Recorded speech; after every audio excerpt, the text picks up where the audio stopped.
যে আমি নামাজ পড়ার সময় প্রায় তো অজু করার সময় ক্যাপ রাখি না উপরে, তো অজু করে চলে আসি নামাজের পরে ক্যাপের কথা ভুলে যাই, রেখে আসি। এই ক্যাপটাও আমি সামহাও ভুলে গেছি, বই রাখছি, পরে মনে পড়ছে মসজিদে রাখছি। তো এখন 3 দিন যাবত এই ক্যাপ খুঁজতেছি, বাট যার কাছ থেকে আমি খুঁজবো মুয়াজ্জিন সাহেব যিনি, উনারে পাই না। কারণ আমি নামাজে যাই, পরে মানুষজন থাকে সামনে, আমি পিছন থেকে শেষ করে ওনার জন্য ওয়েট করা হয় না, আমি চলে আসি। আজকে সামহাও নামাজ শেষ করে ওনারে পাইছি। বললাম আমি একটা ক্যাপ ফেলে গেছিলাম কালো রঙের, এটা আপনি পাইছেন কিনা? বলে এই যে এখানে রাখা আছে, এটা ক্যাপ টাঙানো আছে।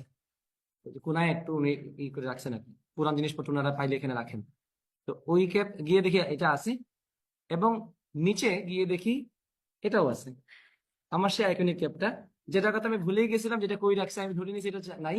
এটাও সামহাও ওখানেই রাখা ছিল। হ্যাঁ, এটা আমার অনেকগুলো ভিডিও ক্যাপ হচ্ছে এটা। যাই হোক, তো মাঝে মধ্যে এমন হয় যে তুমি লাইফে অনেক কিছু চাও, হারিয়ে ফেলো, বাট পাওয়ার সময় এমন কিছু পাও যেটার আশাও তুমি করো নাই। এই ক্যাপ হচ্ছে তার প্রমাণ। এই ক্যাপ আমার একটা পছন্দের ক্যাপ। দেখো, আমি এটা আশা করে যাই নাই, আমি গেছি এটা খুঁজতে, এটা পেয়ে গেছি, সাথে মাগনা এটাও পেয়ে গেছি। তো আমি যদি এটা না হারাইতাম, আমি কিন্তু, জাস্ট এক্সাম্পলটা খেয়াল করো, আমি যদি এই ক্যাপটা না হারাইতাম রিসেন্টলি, আমি কিন্তু এটা খুঁজতে যাই না।